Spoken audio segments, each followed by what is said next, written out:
दोस्तों, तेरी मेरी सबकी बात में एक बार फिर से आपका स्वागत है। आज हम मन की नहीं काम की बात करेंगे, यानी तेरी मेरी सबकी बात में आज हम रोजगार की बात करें। युवाओं के लिए सबसे बड़ा सवाल यह है कि उन्होंने जो पढ़ाई की है उनकी योग्यता के आधार पे उनको नौकरी मिले, उनको रोजी रोजगार मिले, जिसके आधार पे वो अपने परिवार का भरण पोषण कर सकें, अपने समाज और देश के विकास में अपना योगदान कर सकें। और इसीलिए प्रत्येक चुनाव में रोजगार एक बहुत महत्वपूर्ण सवाल होता है।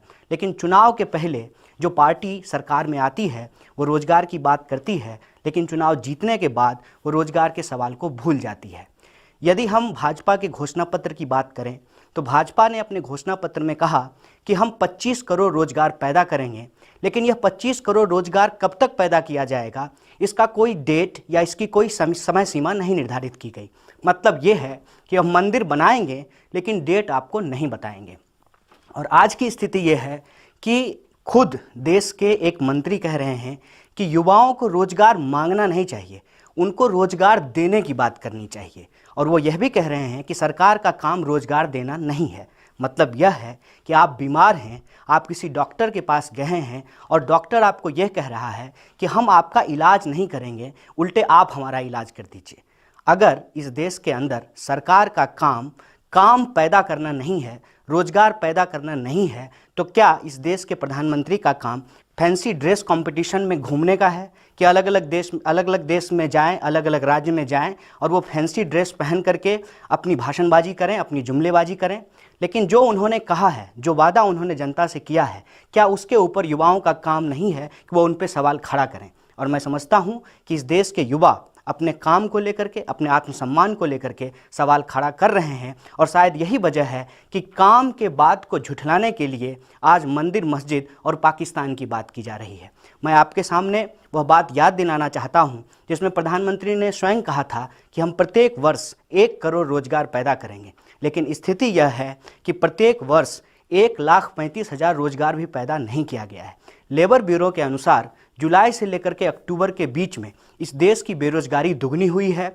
वह 3% से बढ़ करके लगभग 6% हो गया है। हमारे यहाँ एक बात और भी कही जाती है कि भूखे भजन न होए गोपाला। तो पेट भरने के लिए हम कुछ ना कुछ काम जरूर करते हैं, लेकिन लेबर ब्यूरो उन लोगों को जो अपनी योग्यता के आधार पे कमतर कामों को करते हैं उसको बेरोजगार के रूप में शामिल नहीं करती है। यदि उसको छोड़ भी दिया जाए तो भी भारत में बेरोजगारी लगातार बढ़ी है। और बेरोजगारी को दूर करने के लिए जो बड़ी बड़ी योजनाएं सरकार के द्वारा लागू की गई है उसकी स्थिति ये है कि उस पर खर्च तो बहुत हुआ है, लेकिन उससे रोजगार पैदा नहीं हुआ है।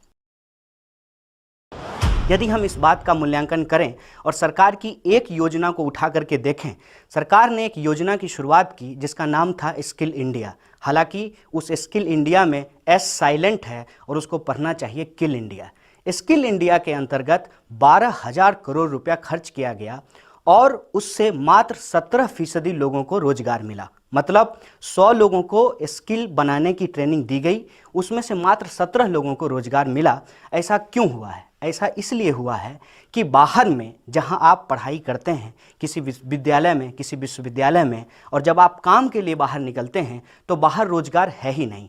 भारत के अंदर यदि मैं इंजीनियरिंग की बात करूं तो प्रत्येक वर्ष लगभग 5 लाख से ज़्यादा इंजीनियर तैयार होते हैं, लेकिन बाहर में रोजगार की स्थिति ये है कि प्रत्येक वर्ष 1.5 लाख रोजगार भी पैदा नहीं होता है। मतलब ये है कि इस देश के जो इंजीनियर हैं उनको जब नौकरी नहीं मिल रही है तो इस देश के अंदर जो नॉन स्किल्ड लोग हैं, जो नॉन टेक्निकल लोग हैं, उनको नौकरियां कहां से मिलेगी? और उस बात को ही आधार बना करके प्रधानमंत्री जी ने कहा कि हम भारत को डिजिटल करेंगे।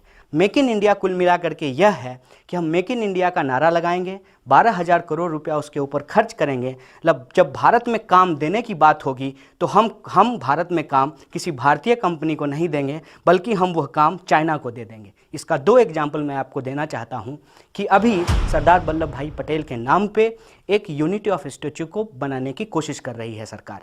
वह काम लगातार हो रहा है और सार्वजनिक क्षेत्र की कंपनियों ने उसके लिए अनुदान दिया है, उसके लिए चंदा दिया है।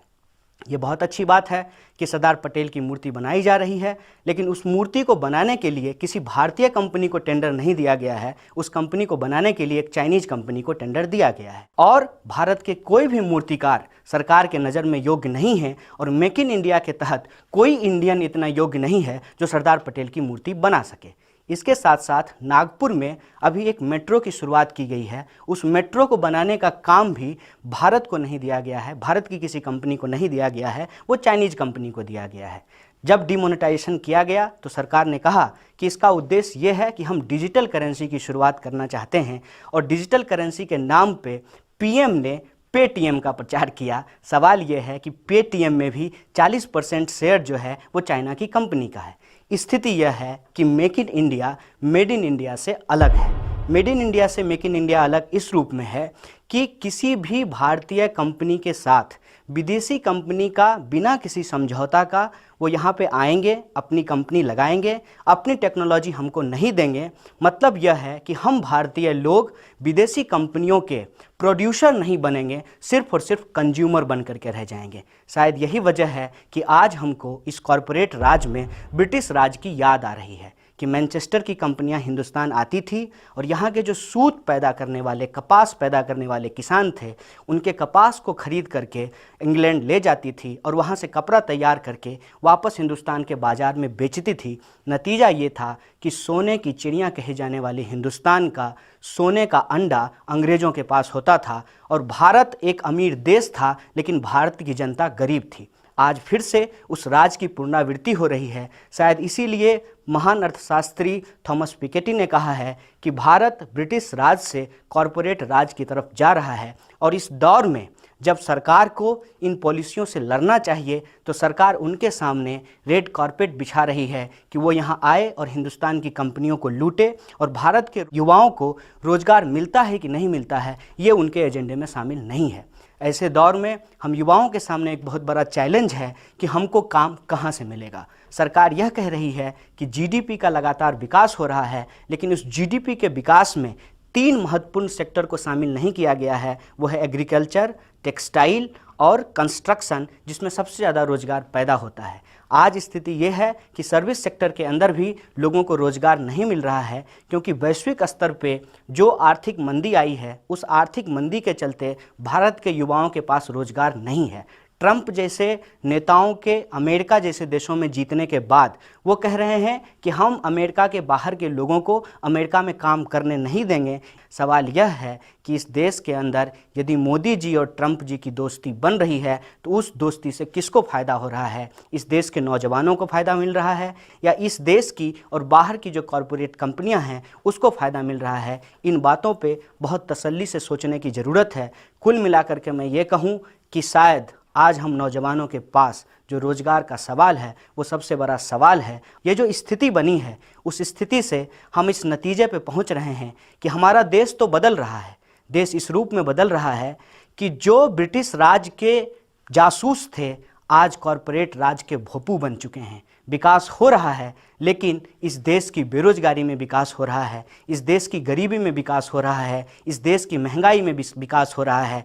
ऐसे दौर में आज के विकास को यदि हम कहें तो यह जॉबलेस ग्रोथ नहीं है, ये जॉब लॉस ग्रोथ है। इसकी स्थिति ये है कि जो बड़ी बड़ी कंपनियां हैं, चाहे वो महिंद्रा हों, इन्फोसिस हों, इन तमाम कंपनियों में लगातार स्किल्ड जो उनके काम करने वाले लोग हैं उनकी छटनी की जा रही है, और यह छटनी का दौर यदि चलता रहा बेरोजगारी एक महामारी के रूप में तब्दील हो जाएगी। और जब कोई देश का युवा किसी महामारी से जूझता है वह देश कभी भी विकसित देश नहीं बन पाता है। यदि हम इस देश को विकसित रास्ते पे आगे बढ़ाना चाहते हैं, एक शक्तिशाली देश का निर्माण करना चाहते हैं, हमें युवाओं के भविष्य का भी निर्माण करना पड़ेगा। और युवाओं के भविष्य के निर्माण से सरकार अपनी जिम्मेदारी के कंधे को नहीं झटक सकती है, क्योंकि लोग वोट देते हैं उनको काम के लिए, रोजगार के लिए, स्वास्थ्य के लिए, शिक्षा के लिए। यदि वो काम पे काम नहीं करेंगे तो वो किस पे काम करेंगे? प्रधानमंत्री का काम इस देश के युवाओं की जो समस्या है